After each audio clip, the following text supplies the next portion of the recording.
I've been with Scale for 11 years now, and I've seen a lot of transitions through my time here. And I can say there's not been one more impactful than 2020. With COVID-19, I don't think any of us could have really predicted the impact that was going to have on our daily lives, much less the impact on our working environments. From where we sit, I've really seen budgets cut in many areas, kind of repositioned from upfront capital expenses to more of an elastic operating expense model. Um, there's always been a long-term mantra in IT in general of being asked to do more with less, but some of the more from 2020 came down to having to immediately come up with some type of work from home strategy for your companies, and that had to do with both the infrastructure to support it as well as the processes for delivering that. And meanwhile, the digital transformation that's been going on for the last few years just continues to march on. And it's almost exacerbated in this pandemic era here, where it's driving the need for more efficiency and automation, which is really what the promise of this digital transformation has for us. The Well, real quick, let me kind of talk through what I am wanting to do for the flow of today's conversation. And we're going to start with just talking about digital transformation in general and the need for edge computing. And then what I'd like to spend the majority of the time on today is really talking through some real world applications of digital transformation of edge computing through the lens of a handful of customers in our arsenal at Scale, of people who have deployed either an HE150 or an HE500 platform that supports our HC3 software. I'll try to anonymize as much as I can where possible, but again, if you have questions, feel free to chime in throughout the entire presentation. So starting quickly on these applications that are driving the digital transformation, it really is industry specific. Every industry has slightly different requirements here, different things that are driving it. So just taking a look at a few, you have things like factories that are deploying and these applications to be able to collect and analyze information in real time to be able to make decisions. And we'll walk through a use case of somebody using our product today who's doing something very similar that's really interesting. Next, you have healthcare organizations. They're constantly looking at how are they able to monitor the health of their equipment fleet to be able to service their patients. And in the world of COVID, with growing patient numbers, it becomes more important than ever.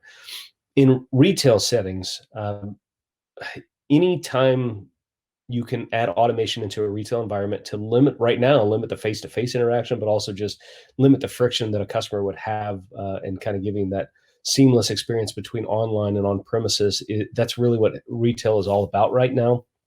And in transportation, we've just seen a massive increase in the number of goods ordered in the last year or so. A lot of it related to what we're seeing with COVID. And I would say that's not a trend that's going away anytime soon. We're going to see that continue to expand. But the taxation of that on the infrastructure to support shipping those goods, whether it be on the road or seagoing vessels, and all the logistics companies that are impacted on that are implementing these edge computing infrastructure devices to help support the applications they need to run, to minimize downtime, minimize the maintenance schedule that is needed for that infrastructure to kind of continue to operate at the capacity that's necessary to support where we're at right now as a society. Over the last few years, I've really seen a handful of reasons why people are requiring on-premises infrastructure in general. This digital transformation definitely points to a lot of these, but it comes down to data explosion, the things and people that are connecting out at the edge of the network that are generating so much data that it doesn't necessarily make sense for either the networks and the bandwidth that's available to be able to send that data to the cloud, or potentially just the cost to be able to send it. The constraints that are there are really taxing the legacy IT infrastructure that's on premises. And so the need for something beyond that is required.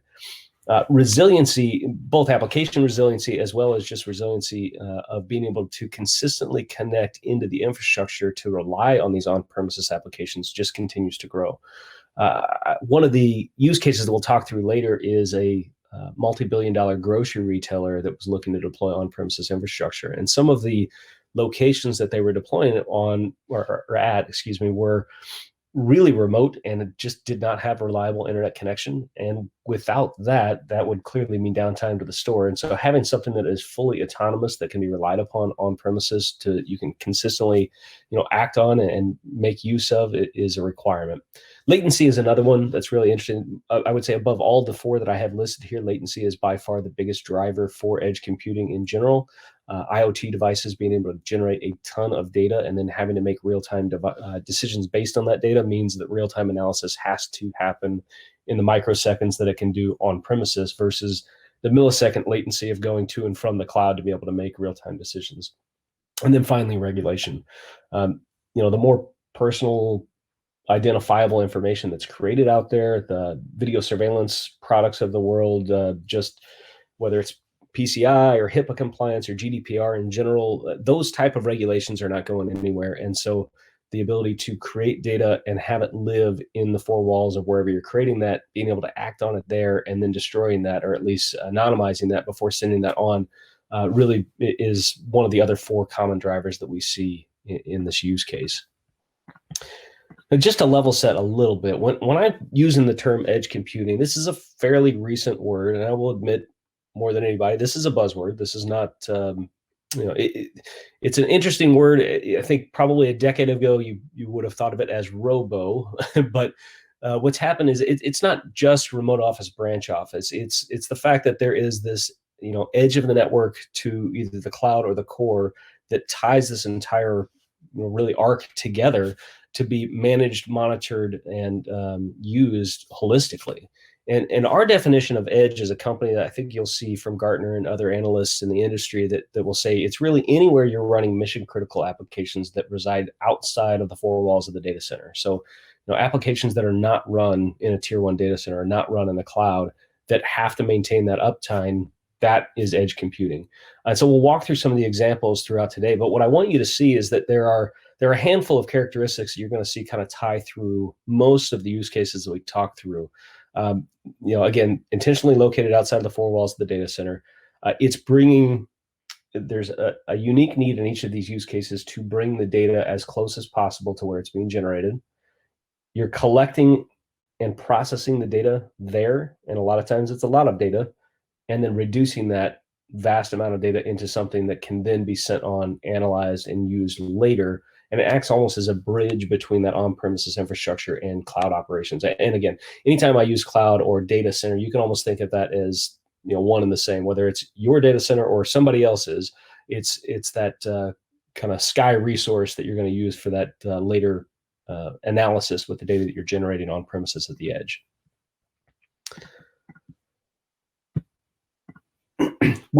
With edge computing, it really can make a difference in a lot of different areas. I want to call out a handful of things that are probably worth talking through before we get into the use cases here. But these types of applications that are generating data out at the edge of the network, there's usually one or two critical applications that's really driving the need. It's that, again, we'll go through use case by use case.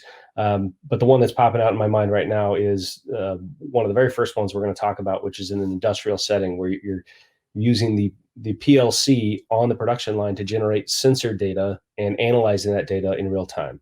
Now that is an application that has low latency requirements. It's generating a lot of data, kind of checks a lot of those four boxes that we just talked about driving the needs for edge computing. But because that is on premises, you can then have other less critical workloads riding alongside of that, where maybe high availability or resiliency isn't as big a deal, but it's that one or two critical workloads that's having you make the investment in the platform to let the others ride along. The other one here is to just talk about, one of the biggest differences you're going to see here between traditional IT infrastructure and these edge computing deployments is the lack of IT expertise on premises. What we'll usually see is that these are typically managed in kind of a regional hub and spoke model, with the spoke being, that edge site, and, managed centrally, meaning sometimes miles, kilometers away from that location, so that physical access becomes a restraint and something you have to make into the consideration set when you're looking at solutions to solve the needs of edge computing. And then finally, a lot of times these are experiencing poor physical environments. These are not tier one data centers. And to kind of highlight that, let's talk through the differences. I mean, there's When you think of a tier one data center, well, when I think of a tier one data center, I think of, this pristine area that is well cooled. It has, likely, redundant power running to it. It's resilient. It's physically secure. It's the ideal operational area for running computing. The edge is anything but that. And you'll see in the use cases we talk through, it's different depending on every individual use case. And we're finding more and more innovative ways to make use of these smaller compute platforms to be able to run these interesting workloads. And the more the more innovation that's provided, the more interesting those little locations physically are. The form factor becomes very important. It could be the size, the physical size of being able to deploy these. It could be, a ruggedness factor that's needed to be able to run next to very hot things, like in the case of that factory floor that we were just talking about. Power consumption is clearly a difference between them. And here's another one: noise.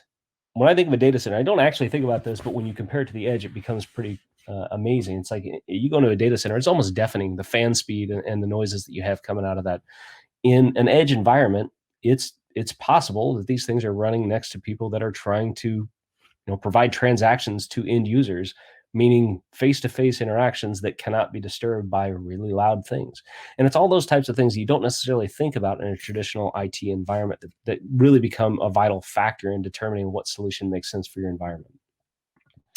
So with that, let me transition a little bit over to some of the use case slides. The first couple of these I've somewhat made anonymous. There are existing customers, and then we'll go into some more specific customers, and you'll see both examples of solutions of things they have deployed today, like in a greenfield example where they weren't doing anything before and now they're replacing it, or now they're implementing something new, to others that are, here's the solution they had before, and then we'll kind of talk through that transition of what they put in place to get around the issues they were seeing.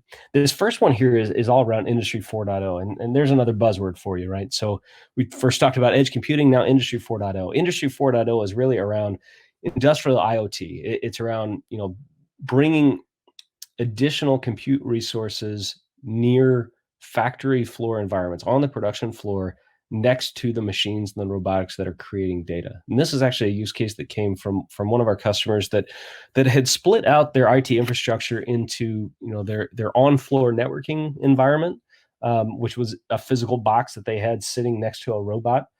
As well, and then the other side of it is the kind of the on-prem IT infrastructure, which you can almost think of as a more traditional IT deployment. There's some industry-specific applications they're running there on that core infrastructure alongside, say, Active Directory or file and print services. And that side, I'm not going to focus as much on, but I thought it was interesting they split them out. What they found is that these, and we'll talk about some of the more interesting form factors that we've certified on our platform and we're seeing from other providers out there, is that the smaller and smaller these things become and the more capabilities that are built into them, the more interesting places people are trying to deploy them. In this case, this was physically sitting on the factory floor. This is a foundry, so you can imagine very hot, sitting next to a robot, very expensive robot that's generating just a ton of information about the environment. Specifically for this, it was around the vibration data and trying to maximize the efficiency of the amount of sand that was going into this tray, and basically tying that information back to the actual production quality that was coming out the other end.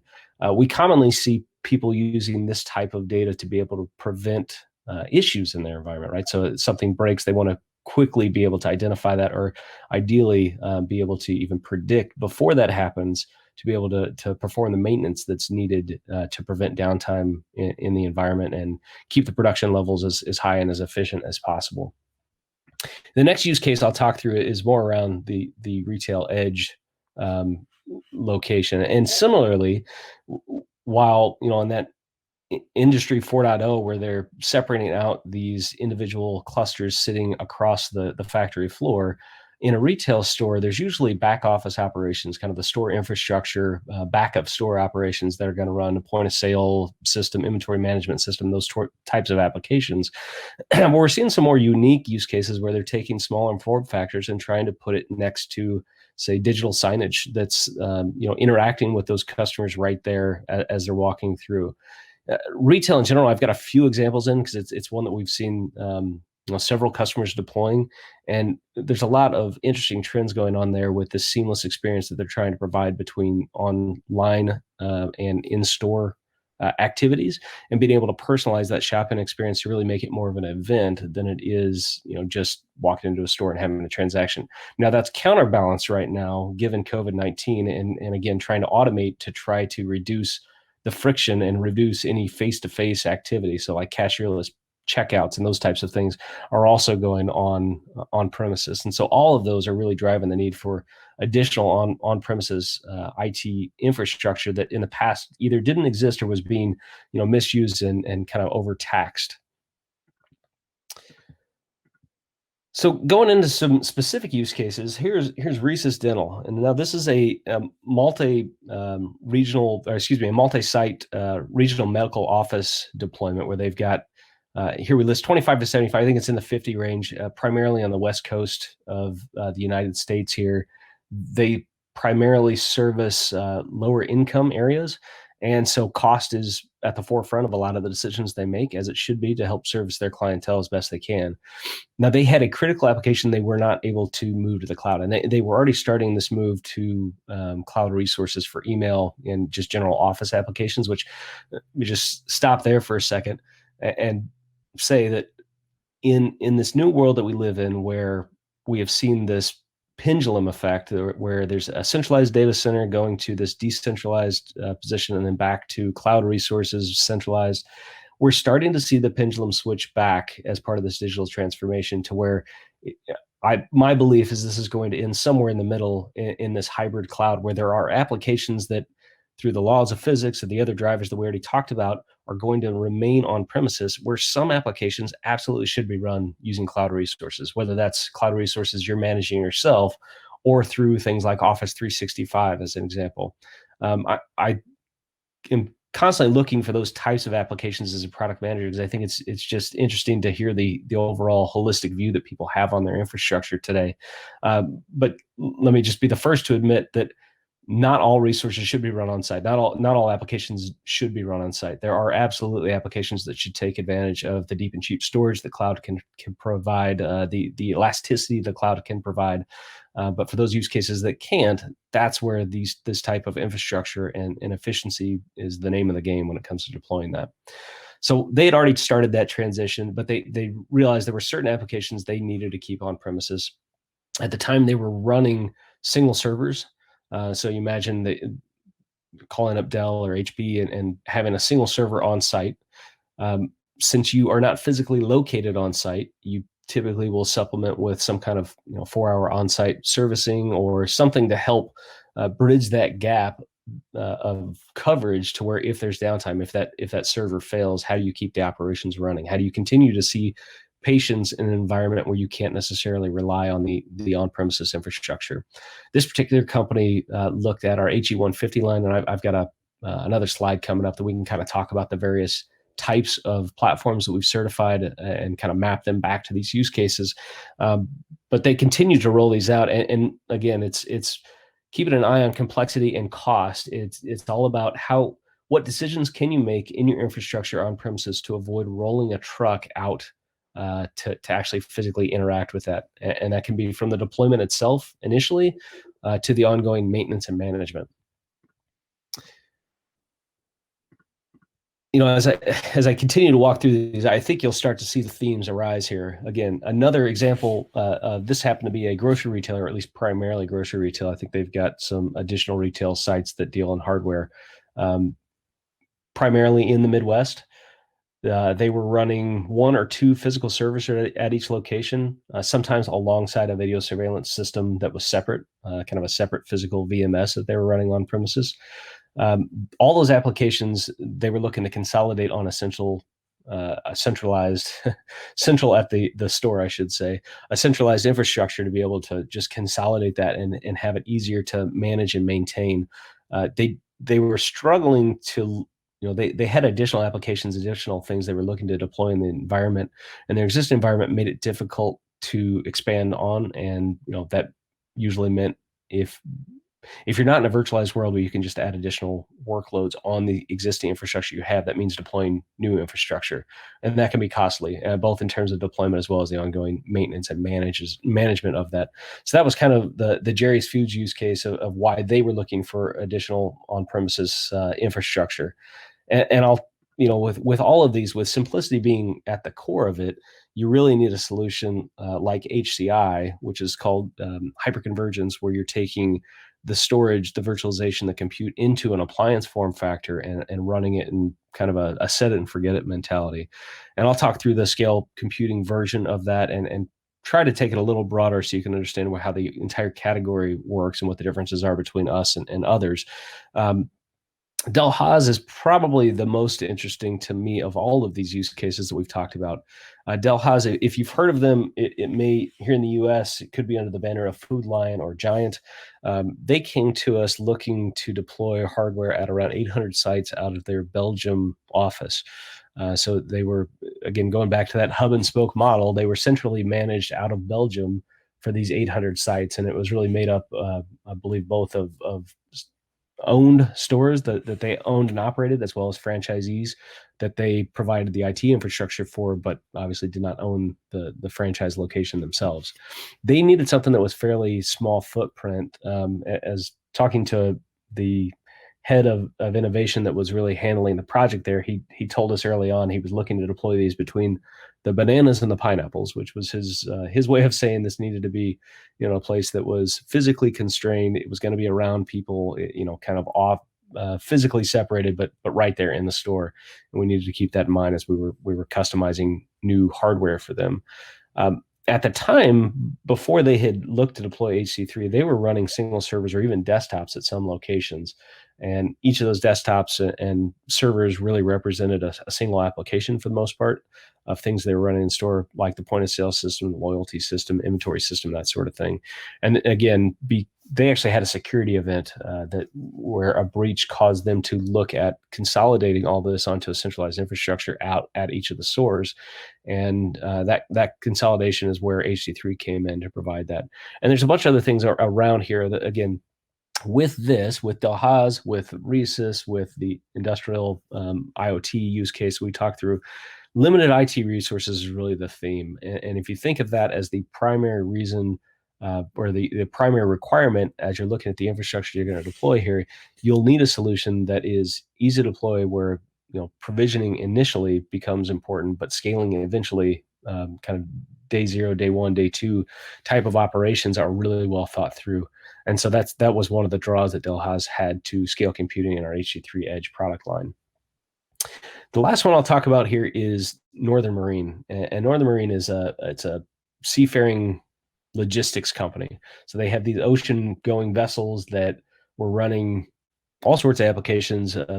Primarily, as I mentioned earlier, there's usually this one or two critical applications where that thing, whatever it is really driving the deployment. And this one, it actually happened to be the in-vessel entertainment system. So these things would stay out at on the ocean for weeks at a time, and the people that are helping to run the ship have to have some form of entertainment. And relying on the internet connectivity going in and out of various zones out in the ocean, it goes back to that resiliency theme of why somebody might need on-premises computing. And so they needed something that had automatic failover HA built in because they didn't have anybody on site for IT support. In fact, when you talk to them and they kind of talk about what it is for failures in this type of environment, if a drive fails, it's not like you can physically walk in and replace that drive. It means that thing has to come to port, and a lot of logistics goes into making sure that the hardware meets them at the port at a scheduled time. Hopefully it's there's no downtime associated with that sort of failure. So all those things have to be taken into account.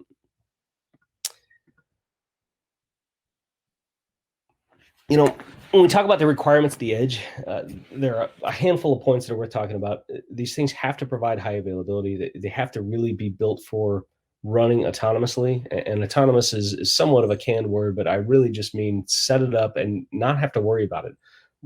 Kind of focus more on the applications themselves than the infrastructure that is providing those applications. It has to be something that can handle errors whether that's software errors, which do happen, or whether that's hardware errors, which are more common. It has to be able to be tolerant of those types of errors and be able to heal on its own without having somebody physically on site interacting with it, or without having somebody remotely have to dial in to administer something on the system. The software stack that runs on whatever it is you're running there to provide that autonomous infrastructure, it really needs to be flexible. And what I mean is, not every site, even within an organization, is the same. So while I'm oversimplifying some of these use cases in here's what they needed on premises, when you really dive into it, like in the case of Delhaize, they had defined a small, medium, and large footprint for the various sites that they had. And there's some of their smaller stores that were only running 3 or 4 workloads, all critical, or at least a couple of them were. And the larger ones, it was more 10 to 15 workloads that they were running. And so you need something that you can interact with that has that same homogeneous feel, kind of homogeneous way to interact programmatically, because again, it comes back to being able to interact with these things with orchestration tools and REST APIs and that sort of thing, and having a, no matter what you have physically deployed, whether that's on the low end of what we certified all the way to the high end, you want to be able to interact with these all in the same way. When I mentioned this one critical piece that is driving the need for on-premises infrastructure, that one critical workload, a lot of times the ones that we see running side by side with that are not the cool container-based workloads of the future. It's more the traditional VMs, the legacy things that have been around for years, that the person who worked on that application happened to have left your organization long ago, and you just need to keep it up and running. So you need something that can run both what you have today as legacy applications, as well as some of the more future-proofing applications that you maybe haven't even thought of deploying at this point. And so it needs to scale with your environment from that perspective. And then the last piece is, it's not just about predicting failures and healing from that. It's also providing, the scheduled maintenance that you have to go through with most solutions. You need something that is able to quickly update that type of infrastructure without bringing down the applications on premises. So needless to say, that is what we have brought out with our HC3 Edge product line. And we provide, simplicity, availability, scalability, availability, and kind of at the core of the whole thing is a centralized control to be able to manage and monitor the entire infrastructure. I'll talk a little bit more about each of these as we go. I would say the one that underpins all of them really is simplicity, and that's going to be from the simplicity of first-time deployment to the ongoing automated operations that have to happen in that environment. And I'll talk through some of the unique things that we do with our HC3 Edge product line. So first, let me just say I mentioned HCI earlier. Hyper-convergence in general is a trend of taking storage, compute, and virtualization into a unified, almost appliance-like model. And it's really well suited for this type of edge deployment because it has all that intelligence built into it. It has the idea of being able to be self-healing built into it. What we do at Scale is slightly unique, but I want to level set on HCI in general. That's really the promise line. That's what everybody is trying to move toward. It just so happens that HCI is a really great fit for these types of use cases. Now, what makes HC3 Edge unique is that we have a very efficient software stack that allows you to run on smaller and smaller platforms. So while overall HCI is able to provide high availability, most HCI vendors aren't able to run on these size platforms that we're talking about running on to provide that high availability, to provide that ease of use in a way that makes sense for the use case. The other thing is, there's a lot of intelligence built into our platform that I want to spend a little more time kind of talking through. First, though, actually, no, let's start there. So the intelligence that we built into the platform. If you've ever heard of an OODA loop, so this is, you observe where you're at, you orient yourself, you decide, and then act. That's kind of that circular loop of being able to make critical decisions in an effective manner. We have something very similar built into our product that allows for this autonomous infrastructure. Our chief product officer, one of the founders of the company, beats me over the head with this almost on a weekly basis in product management, which is the best way to manage 10,000 sites is by having them manage themselves. And what he means by that when he says it is that we have to be able to build the intelligence into the product itself to be able to sustain the failures that maybe we don't even know are going to happen. And so instead of an OODA loop, we have designed almost an UMA loop.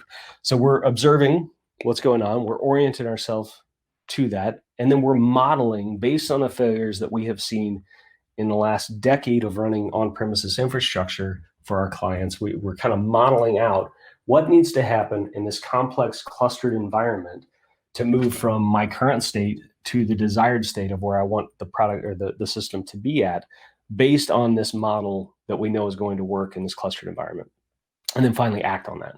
And so what you're seeing on screen is actually part of what I would say is the IP of our company, is that we have built this collector system that is collecting thousands and thousands of data points. This should sound familiar because it's very edge-like. We're then checking those values to validate, is this something I can actually rely on? And if it is, and it falls out of a range of something I'm expecting it to operate in, then I can set a condition. And only then will this enter into what's called a state machine, that is the model we're creating that's going to take it from its current state to that desired state. So just walk through an example here. A drive fails, right? So we have collectors that are monitoring or state machines that are monitoring these collectors that are telling us whether or not a drive has failed. If a drive has failed, we're saying, has it really failed? We're verifying that, yes, that it has. And then we're going to walk it through. How do we, what is the state that I need to model that through to make sure that we get back to whole again? In the case of HC3, we're essentially saying, okay, I know what data is on that drive. Let me go find the other copy of that data, and I'm going to automatically restripe and remirror the data from that drive elsewhere in the system. So that's a hardware failure. Software failures are no different, though. We're kind of expecting failure so that we know current state, desired state, and the path to get there. Now, when I said, it should sound familiar because it's very edge-like, this is essentially what edge computing is all about. It's really about, trying to gather the log and telemetry data you need right there to be able to make real-time decisions, and then intelligently just sending on the more useful information back to the centralized monitoring. And that's where our centralized monitoring piece we call Nucleus, that's where that comes into play. I kind of talked through this already, just verbally, of this move from hyperconvergence into, of what hyperconvergence is, but it comes from a state of, if you look at traditional virtualization, even a decade ago, it was, you would take a handful of servers, you would run VMware or Hyper-V or some kind of hypervisor on top of them and connect them down in through redundant switching into either a SAN or a NAS. It provides a lot of great value. There's high availability that's baked into this. The problem with this is that it's complex, and the complexity that arises here, maybe that's okay in a traditional virtualization deployment in a data center, but out at the edge, it's prohibitive. You just wouldn't necessarily think to deploy something like that because it's just too much to deal with centrally. And so this movement of hyperconvergence actually solves this really well. And I think some of the uniqueness of what Scale brings is that we've kind of taken that to the extreme. So I mentioned two pieces that really set us apart, one being the autonomous infrastructure. The other one I would say is really the efficiency of our software stack. So with HC3 Edge, our kind of taking a step back of, we are a KVM-based hypervisor that we provide alongside our storage stack. Our storage stack is called Scribe, and it's designed specifically to consume that KVM-based hypervisor. What that allows us to do is run on really, really kind of smaller form factors. And if you compare that to the predominant approach in the industry, which is called a virtual storage appliance, it kind of means a couple things to our advantage. Number one, with a controller VM, which is one of the terms you'll hear with a virtual storage appliance model, a VSA, you're actually using RAM and CPU resources as a VM that runs on top of every node in the system. And these resources they're not small. It's in some cases upwards of 100 gig of RAM per node, which you look at the use case of that factory floor, you're not gonna throw this type of infrastructure next to the robot there that is trying to make decisions based on telemetry data that it's collecting. It's going to be too expensive for the hardware that you would need just to run that. And so that becomes prohibitive. If you look at the actual RAM usage of that VSA effect, though, while I mentioned 100 gig, predominantly it's in the 24 to 32 gig RAM usage, somewhere in that range, I would say. And that's providing some of the more advanced storage services. And again, it does provide the high availability. They would be able to claim a lot of the simplicity of set it up and forget it. But ultimately, what that means is that even though you can provide that high availability, when you look at it in terms of the usage on smaller and smaller form factors, it's more impactful. So on the left-hand side, you can see I've got a 64 gig node type. And on the left-hand side, you can see, with the VSA effect, you have room to run some virtual machines, and it will be able to provide that high availability for those VMs. In the case of HC3, clearly we can be a little more efficient. We can add a few more VMs. But as you start to scale this down and look at use cases like we've been talking about today, where you may only have, say, 8 gig of RAM per node to be able to provide that high availability for that workload that's running, it's not even an option with some of these other things. And so when you go back to those kind of 5 core benefits that I talked about of HC3 Edge, that fifth one being affordability, it's not just less expensive. It's not just less expensive in the licensing. It's the total cost of ownership is lower, both from the manageability of it, but also the fact that you can run on smaller, more right-sized platforms for the use cases that you're deploying it. And so if you can hear the excitement in my voice around the solution and this whole movement, it really comes back to we're seeing really innovative ways that people are making use of these high availability clusters in their environments that they never thought possible before. And we even, I'd love to say that I stood up here as a prophet and said that here are some really cool use cases that we went out and sold. It wasn't that. All of these use cases we've talked about today have been customer driven, where they've come to us to say, I see this platform. Here's a problem that I'm trying to solve personally, and I think it's going to be a fit for that. And historically, that just never would have been an option, kind of given the overhead of both manageability as well as the hardware platforms that are required to provide the high availability needed for that use case. So with that said, I've referenced several times throughout this presentation various hardware platforms, and those of you that understand our product platform already, fantastic.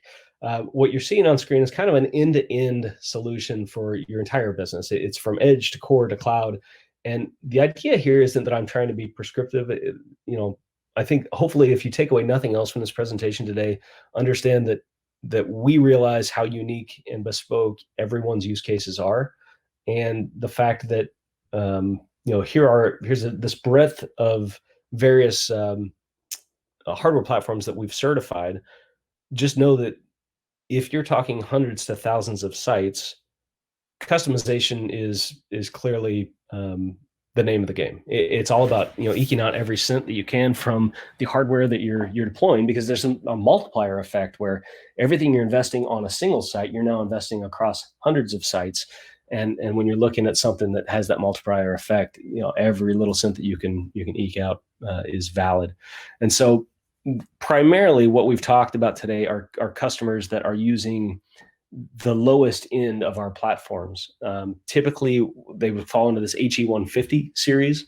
So you can kind of see these things are physically small. I've got 3 of them running maybe 10 feet from me that you probably can't even hear.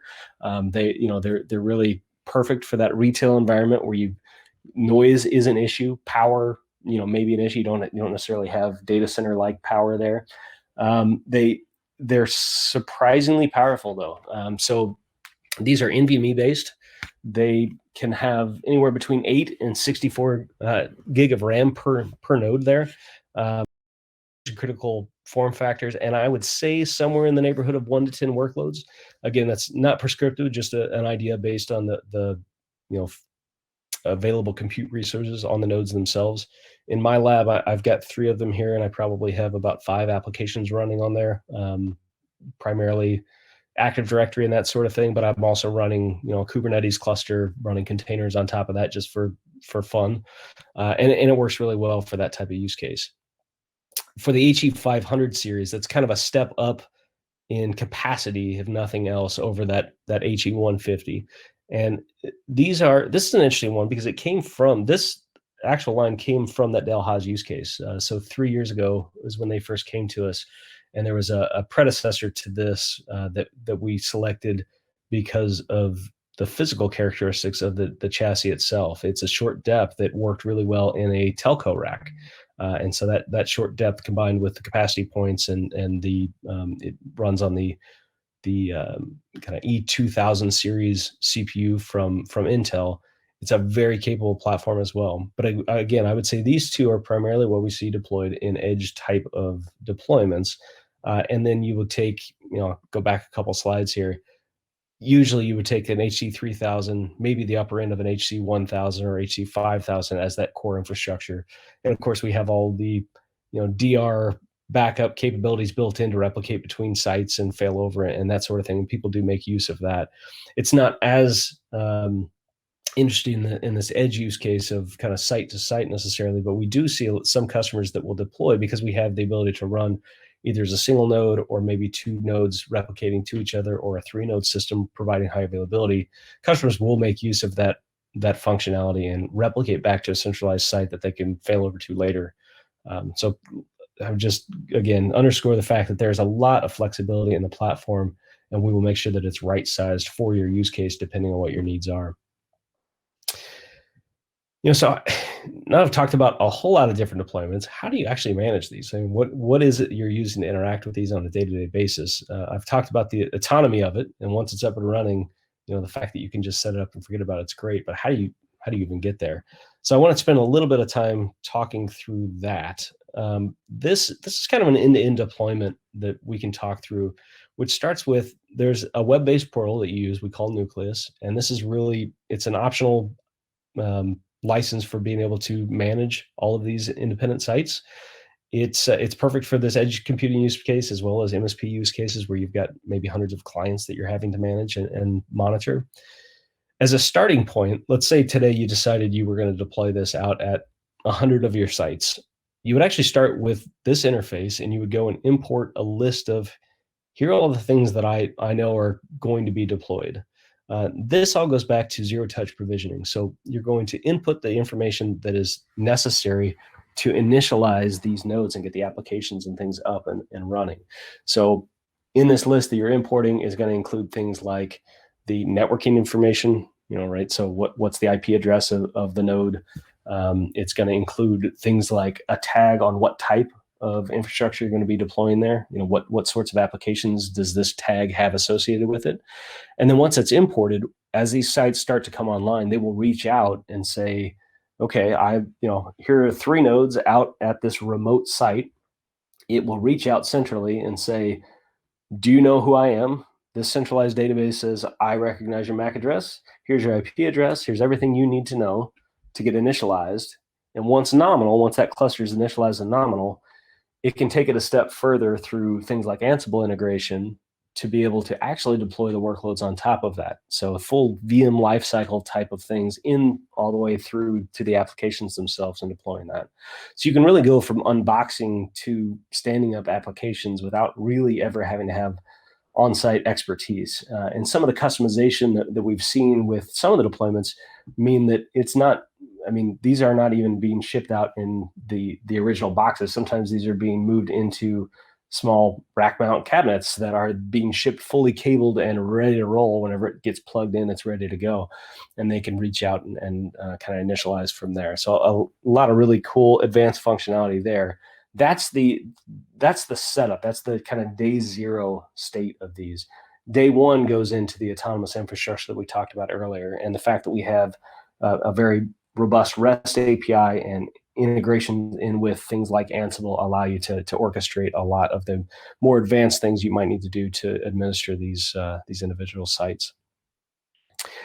I would say every presentation I go to, I want to always make sure that I bring it back to our support team. If you go out and look at the 500 plus case studies that you'll see out there on HC3 in general, I would say probably 70% of them will make some mention of our fantastic support team that's based primarily in Indianapolis, Indiana.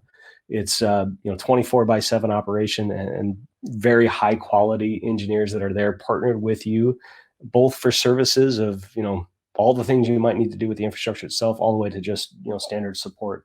I just can't say enough good things about this group of people, and I will say that our customers are likewise. They also say a lot of really great things about them.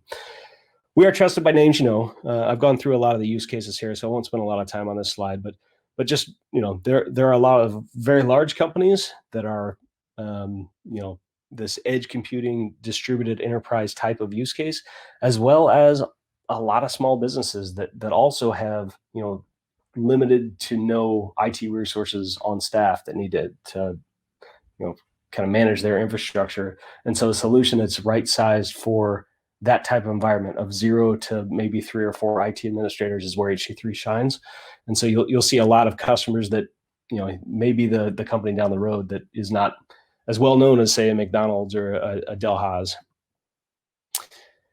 I mentioned the 500 online customer reviews, but I will just challenge you all to go out there and take a look for yourself. Whether you go to Peer Insights or Trust Radius or you name it, you'll see a lot of very positive things out there about the HC3 product, which I'm very proud of. And then as a company, we've won several awards around this HE150 and kind of these lower end systems that are really right sized for this edge computing use case. I'll kind of end on this slide here, which is more of an overview of who we are as a company. We are headquartered in Indianapolis. I think I mentioned that's where our support team is based. I'm actually based out of our San Francisco office, which is where all of our research and development is primarily based out of. And that's really who we are as a company. So I think I saw a couple of questions come in. Feel free to chime in with other questions. And let me see if I can get to those here. All right, so first question is, can my DevOps team deploy container-based apps on this? Yeah, so that's a really good question. There are, just taking a step back, we are seeing the same trend that you probably are. Application vendors are being drawn more and more to container-based workloads. It's a very portable way to get code from the developer's computer to wherever it's going to be deployed, whether that's in the cloud or on premises with a solution like HC3. And we absolutely see customers doing that. In fact, one of the container-based workloads that Del Haas is running is essentially there's a sensor that's sitting in the freezer that's constantly spitting back the temperature gauge to say, here's the current temperature in the freezer. And it's really intended for audit purposes to be able to prove out that, the meat hasn't thawed. And that is the type of container-based workload where IoT is being pulled in, sensor data, and we'll continue to see those over and over. They're primarily deployed on top of smaller Linux-based distributions, so like Alpine Linux or something to that degree, to where it's about as efficient as you can get, but you still have that high-level isolation that VMs provide. And then, of course, you have all the advanced functionality that we built into HC3 for other VMs, like snapshots and replication and other more advanced features. It's a really good question. And the next question here, do I have to use these hardware configs, or can I look at other options? Yeah, that's actually, let me go back to that slide here. So this question is about the hardware platforms that we have certified today. And as I mentioned, these are not prescriptive, really. This is more of an example of the types of platforms that you could use and certify. When you're talking hundreds to thousands of sites, the more right-sized we can make it for your environment, the better off you're going to be. Now, if we can use something that's completely off the shelf like this that we've already certified and it works perfectly for your environment, that's awesome. If it doesn't fit for one reason or another, though, we have the ability to customize the software to make it work in that type of environment. And in fact, I think I mentioned the HE500s really came from almost consulting with that Del Haas use case to make sure that we had something that fit really well into their first 800 sites. Okay. It looks like the last of the questions here. So I'll go ahead and wrap up the webinar. I want to thank everybody for joining us today. If you do have questions, actually, I think I've got a slide at the end with my email on it. If you have any questions, don't hesitate to reach out to me at cteriak@scalecomputing.com. It's also under Craig@scalecomputing.com, if that's easier to remember. I really enjoyed the time today, and thanks for the great questions, and I will see you all soon.